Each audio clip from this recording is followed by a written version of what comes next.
Olá, pessoal. Dando continuidade à nossa legislação própria da GCM, Estrutura Administrativa Jurídica, a gente já falou bastante coisa. E agora nós vamos iniciar a leitura dos artigos. Né? É necessário? É necessário, pessoal, ler os artigos. E aqui nós vamos ler fazendo aquela vinculação, fazendo aquela ligação com tudo que a gente já falou no início. Tudo bem? Esta lei complementar dispõe sobre a organização da Guarda Civil Metropolitana, abreviadamente GCMRP, das estruturas que a integram no seu quadro pessoal. Como eu já disse em outras aulas, GCMRP é a nossa abreviação. Toda vez que vocês verem esse símbolo, esse termo, está ligado à Guarda Civil Metropolitana. A GCM tem personalidade jurídica de direito público, não é direito privado. Vocês vão ver mais relacionado a isso na aula de direito administrativo. Então, está com dúvida em direito público? Vai lá na aula de direito administrativo que com certeza o professor vai explanar melhor. Natureza autárquica, como eu falei para vocês, é uma autarquia, administração indireta. Possui autonomia financeira e administrativa. Não tem essa necessidade da Prefeitura de Ribeirão Preto nessa questão. É diferente de uma secretaria. Vincula-se à Secretaria Municipal de Justiça. Vincula-se, não é subordina-se. Tudo bem, pessoal? Toma cuidado com essa nomenclatura. Não há subordinação. O secretário municipal de Justiça, ele não pode simplesmente chegar lá na sede da Guarda, lá na Lafayette, e começar a alterar a disposição das viaturas, começar a alterar o quadro de pessoal, começar a falar quem que vai atuar no canil, quem que vai atuar na Roma, quem que vai atuar na ambiental. Ele não pode fazer isso. Tudo bem? Não há essa subordinação. É apenas uma vinculação.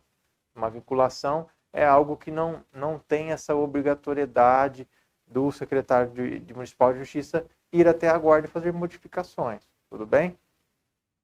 A GCM atua em todo o território municipal e o seu patrimônio é o que integra na data da publicação da lei complementar, tendo por sede, fora, cidade, comarca de Ribeirão Preto, estado de São Paulo. A GCM tem por finalidade a proteção de bens, serviços e instalações municipais. Acho que vocês lembram muito bem desses três detalhezinhos, né? Está lá na 13022, está no 144, parágrafo 8º, não tem como errar, pessoal. Proteção de bens, serviços e instalações municipais, na conformidade com o disposto na legislação federal, estadual e na lei orgânica do município, conforme definidos nessa lei complementar e desde que regularmente escritos. A GCM deverá, quando solicitada, colaborar com as secretarias municipais e com a administração indireta em serviços específicos, tais como campanhas de combate a pragas, epidemias, evacuações diárias, com risco para a integridade de seus habitantes e transeuntes, sob a supervisão dos responsáveis pelas operações, obedecido estritamente o princípio da legalidade.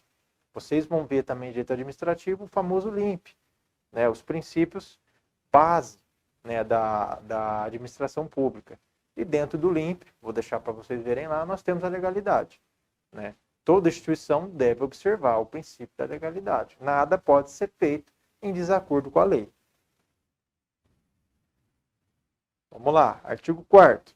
A ação administrativa da GCM obedecerá ao planejamento que visa a vigilância, a segurança e a proteção de bens municipais, norteando-se segundo os planos e programas que compreenderão e elaboração, que compreenderão a elaboração e atualização dos seguintes instrumentos.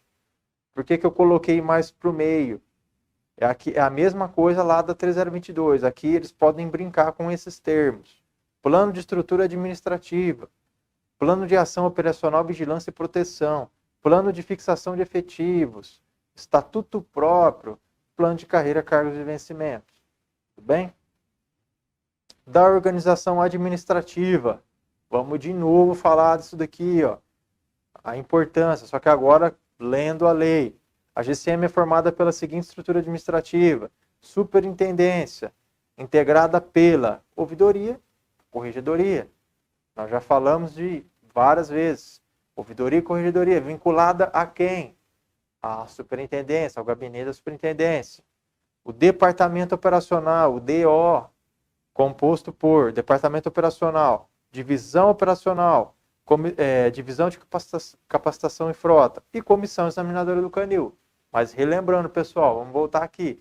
Comissão examinadora do canil está aqui para baixo, tudo bem? Ela está aqui porque ela está vinculada ao departamento operacional. Só que o departamento operacional, o diretor operacional, ele tem apenas 2 chefes, que é o CDO, chefe de divisão operacional, e o CDF, chefe de divisão de frota. Mais para frente nós vamos ver o que cada um representa dentro da instituição. Tudo bem?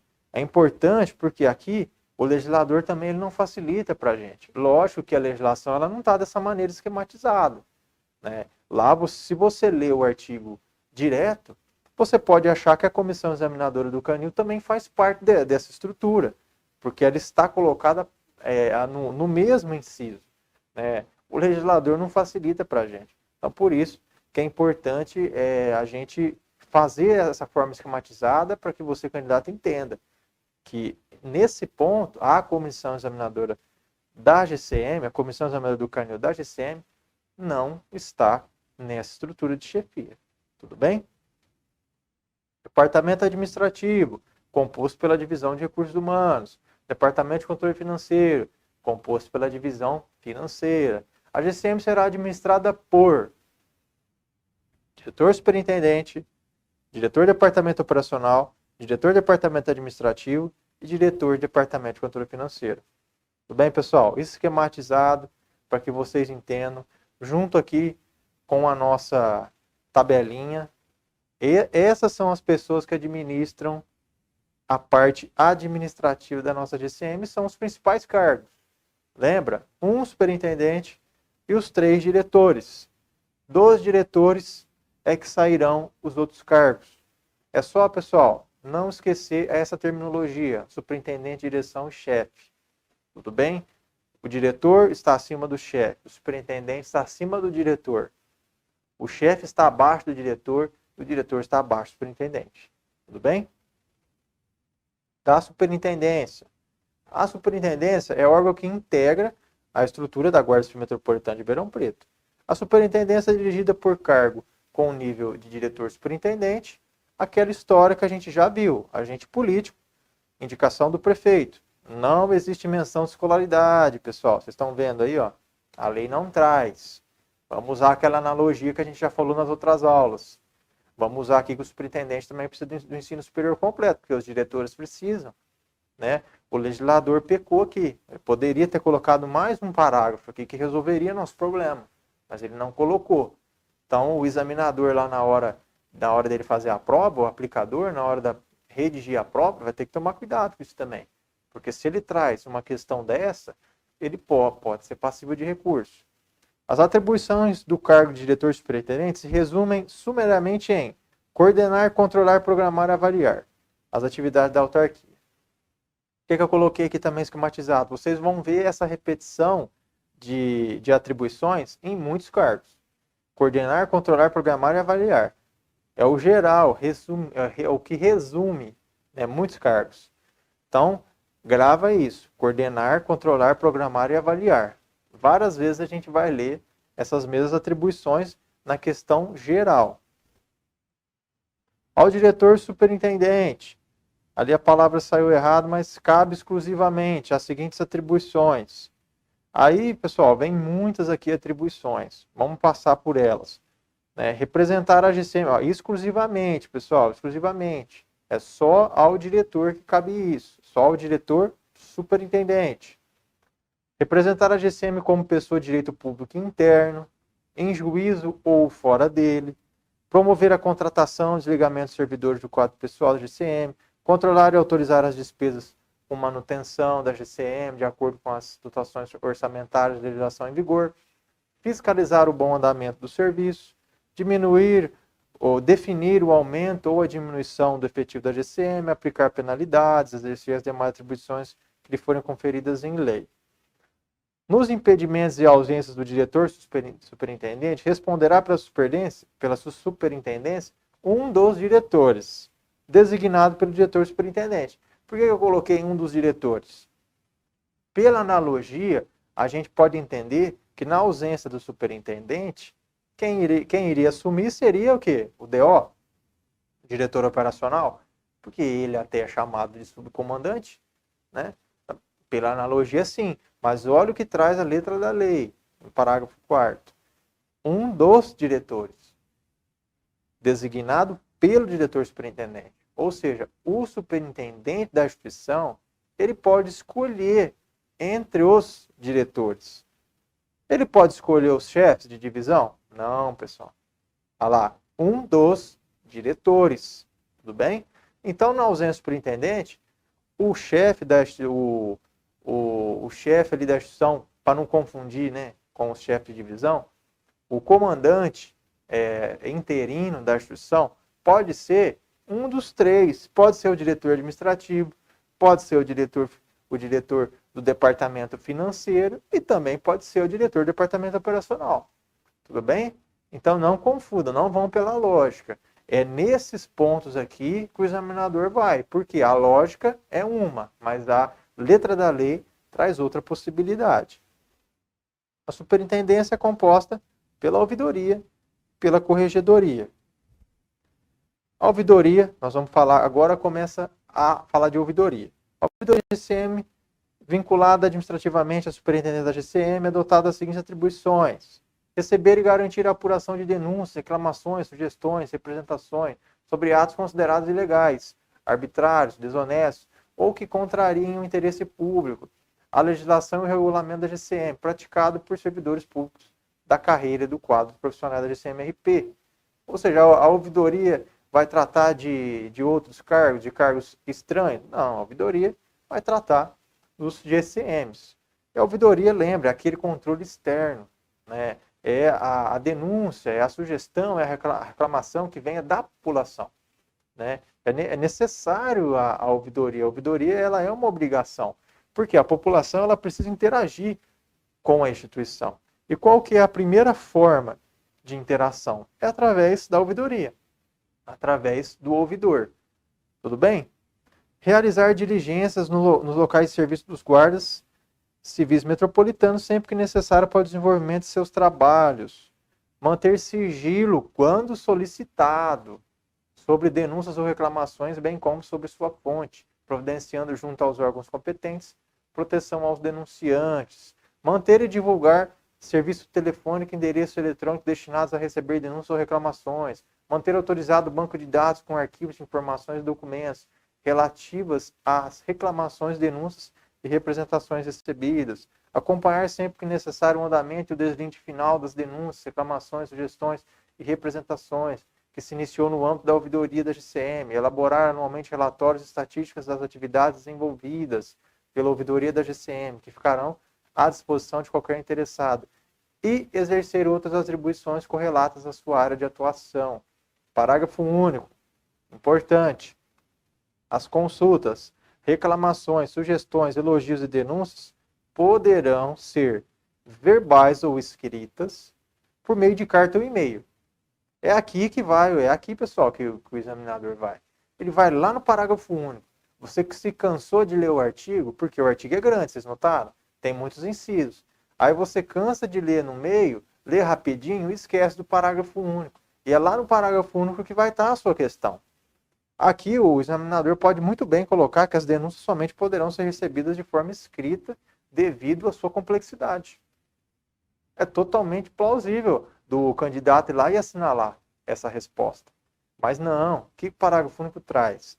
Não é apenas de forma escrita, também pode ser de forma verbal. Aqui ele não fala de complexidade, entendeu? O artigo não traz isso. Ah, é mais complicado? Não é? Não traz, ele só traz verbal ou escritas. E por meio de carta ou e-mail.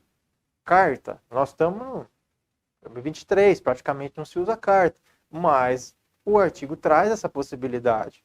Se alguma pessoa quiser enviar uma carta para a GCM, fazendo uma reclamação, fazendo uma sugestão, nada impede. Aí o examinador vai lá e coloca para você que só pode mediante e-mail. É totalmente plausível, totalmente aceitável ir lá e assinalar a alternativa, mas vai estar errado, porque o parágrafo único traz que é por meio de carta ou e-mail. Tudo bem, pessoal? A ouvidoria da GCM será dirigida pelo ouvidor, dotado de autonomia e independência na execução de suas tarefas, né? O ouvidor, ele precisa ter autonomia e independência, senão ele não consegue fazer o trabalho dele.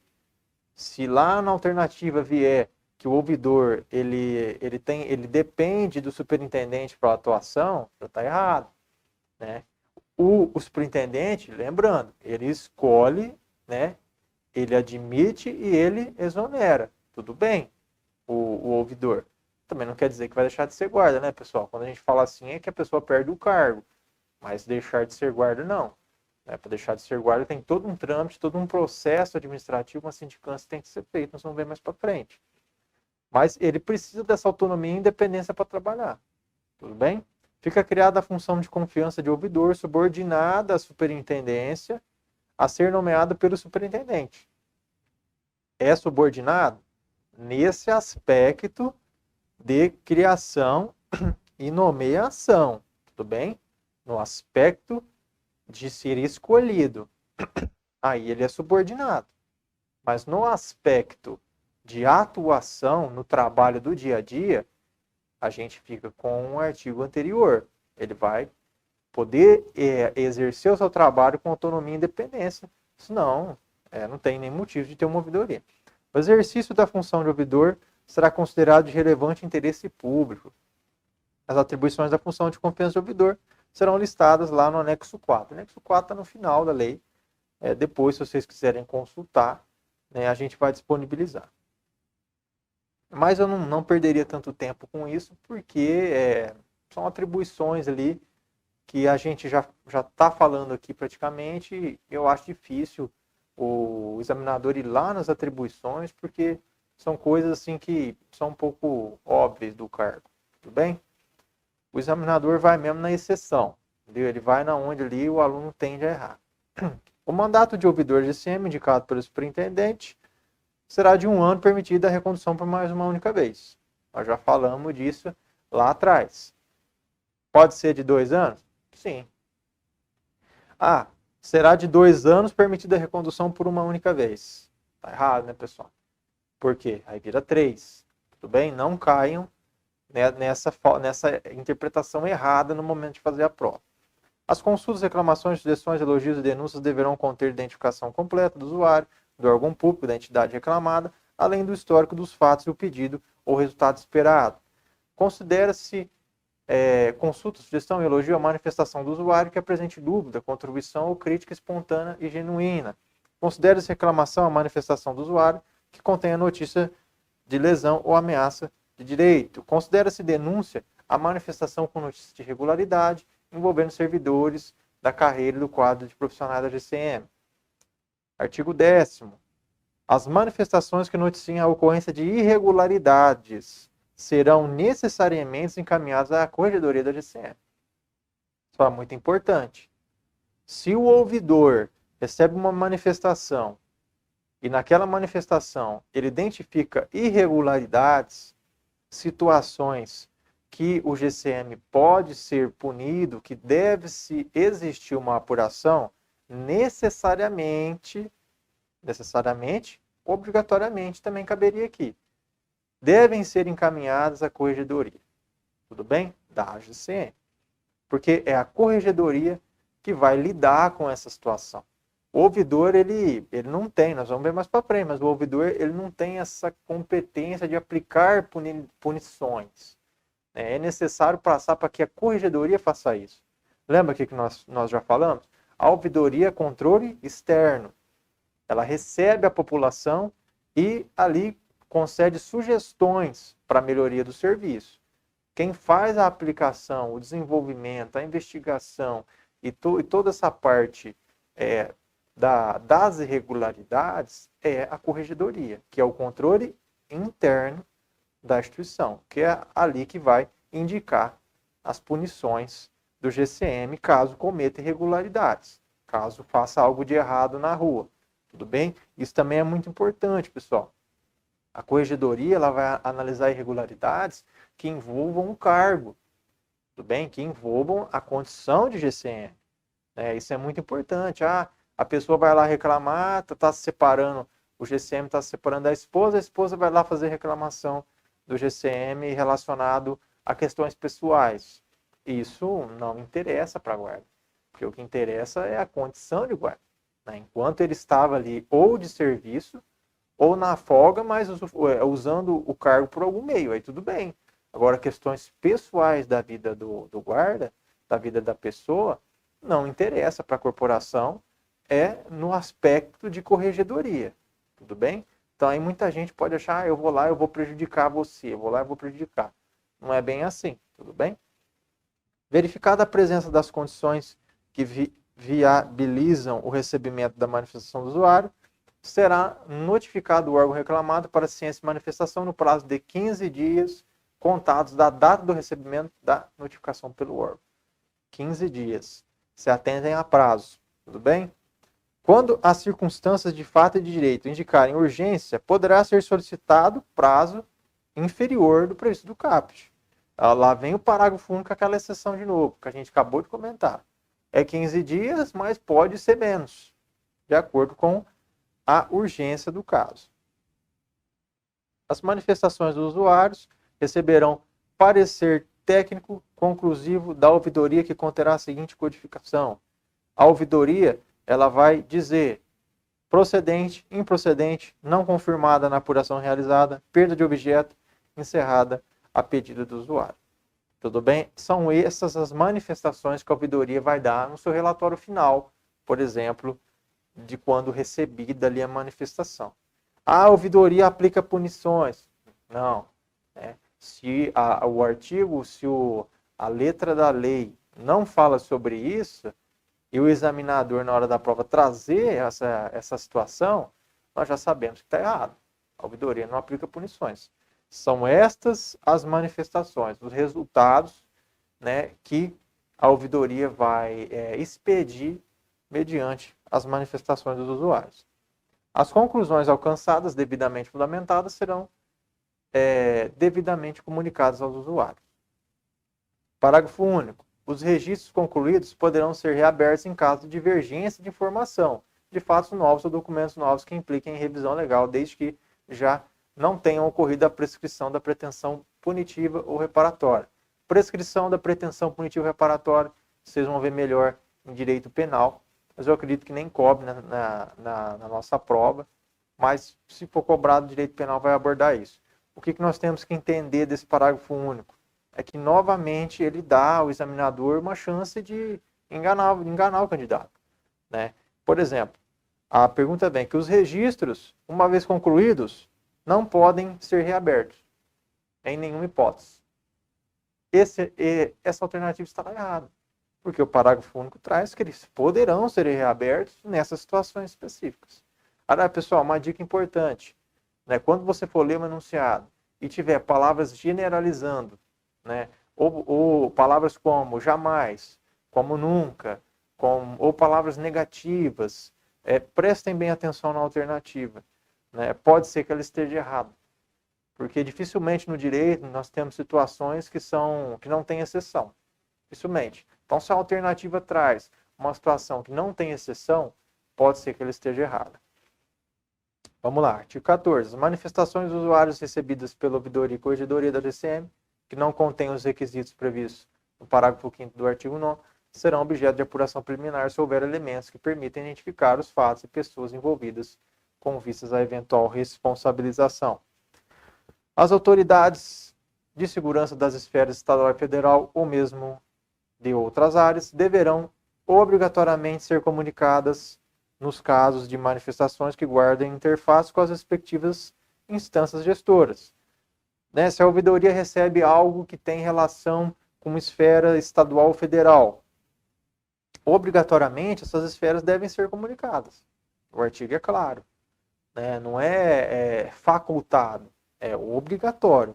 E desde que tenha relação com as instâncias gestoras, desde que tenha relação com o Estado e Federação. Então, no artigo 16. As consultas, sugestões, denúncias, reclamações e elogios serão registrados em banco de dados informativo, recebendo um número sequencial a cada exercício e a devida distribuição conforme a sua natureza e ou órgão reclamado. Parágrafo único. Os interessados poderão acompanhar o andamento das manifestações pessoalmente. As reclamações em relação à ouvidoria poderão ser dirigidas à ouvidoria geral do município ou ao gabinete superintendente da GCM, né? É importante a gente entender, o município de Ribeirão Preto também tem uma ouvidoria. Então, as reclamações que a GCM receber, tranquilamente. Aqui, poderia vir, não poderão. Mas sim, poderão, não há problema. Pode ser encaminhado para a ouvidoria geral do município. Ou para o próprio, quando se fala gabinete, é para o próprio superintendente da instituição. Sem nenhum problema. Tudo bem? Então, tem que fazer essa diferenciação. Ouvidoria do município, ouvidoria da GCM. Ambas têm funções parecidas. Mas, se a reclamação é direcionada a um guarda, primeiramente ela tem que passar pela ouvidoria da GCM para depois ver se há necessidade dela ir para a ouvidoria geral do município. A ouvidoria da GCM irá atuar de forma articulada com a ouvidoria geral e a corregedoria geral do município. A ouvidoria da GCM passa a integrar a estrutura organizacional da autarquia como órgão autônomo e independente, de novo, e suas subsequentes alterações, que dispõe sobre a organização administrativa da Prefeitura Municipal de Ribeirão Preto e da outras providências. Até a lei não se tinha uma ouvidoria na guarda de forma positivada na nossa guarda de Ribeirão Preto. Até se existiu ouvidoria, corregedoria, né, sempre existiu, mas não dessa forma, né? Então foi muito importante a reforma administrativa trazer a ouvidoria e corregedoria dessa maneira, de uma forma positivada, com vários artigos, com bastante atenção, porque a 3022 já trazia essa obrigatoriedade. Né? E como que uma corporação policial não se tem uma ouvidoria, uma corregedoria positivada? Né? Era uma lacuna da lei e que foi devidamente completada com a reforma. Tudo bem, pessoal? Agradeço vocês. A gente vai começar a corregedoria na próxima aula. Tudo bem? Grande abraço. Até mais.